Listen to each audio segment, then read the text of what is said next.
നമ്മൾ ജീവിതത്തിൽ കുഞ്ഞുകാലം മുതലേ കേൾക്കണാണ് ഔസിയ മുഹിയുദ്ദീൻ.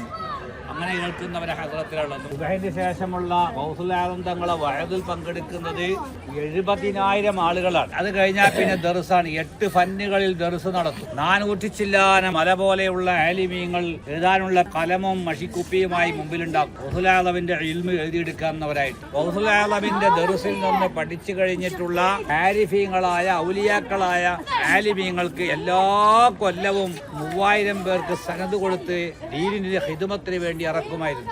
ലോകത്തിന്റെ നാനാഭാഗങ്ങളിലേക്കും ഇത്തരം വലിയ ആരിഫുകളായ ഔലിയാക്കളായ ആലിമീങ്ങളെ പറഞ്ഞു വിട്ടു എന്നതാണ് ഇസ്ലാമിന് അവർ ചെയ്ത മുഹിയുദ്ദീൻ എന്ന് സ്ഥാനപ്പേര് കിട്ടാനുള്ള കാരണം.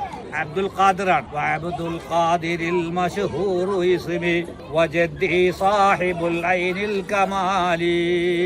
അബ്ദുൽ ഖാദിറാണ് എന്റെ പേര്. എന്റെ വല്ലിപ്പ മഹാനായ മുത്തു മുസ്തഫ റസൂലുള്ളാഹിയാണ്. അപ്പൊ അബ്ദുൽ ഖാദിർ എങ്ങനെ മുഹിയുദ്ദീൻ ആയി എന്ന് ചോദിച്ചാൽ ദീനിനെ ഇഹ്യാവ് ചെയ്ത് ഹയാത്താക്കി. ആ കാലഘട്ടത്തിൽ അബ്ബാസി ഗവൺമെന്റിന്റെയും അതിനു മുമ്പുള്ള വിവിധ ഗവൺമെന്റുകളുടെ കാലത്ത് ഉണ്ടായിരുന്ന എല്ലാ ബിദ്അത്തുകളെയും പഴച്ച ചിന്താഗതികളെയും മൊനയൊടിച്ച് ആലിമീങ്ങളെ വളർത്തിയെടുത്ത് ആലിമീങ്ങളെ കൊണ്ട് സുന്നത്തി ജമാഅത്ത് ലോകത്ത് പ്രചരിപ്പിച്ചവരാണ് ഗൗസുൽ ആദം തങ്ങൾ. അവരെ കറാമത്ത് ഏറ്റവും വലിയ കറാമത്ത് ഇൽമാണ്. ഒരുപാട് വേറെ കറാമത്തുകളുണ്ട്.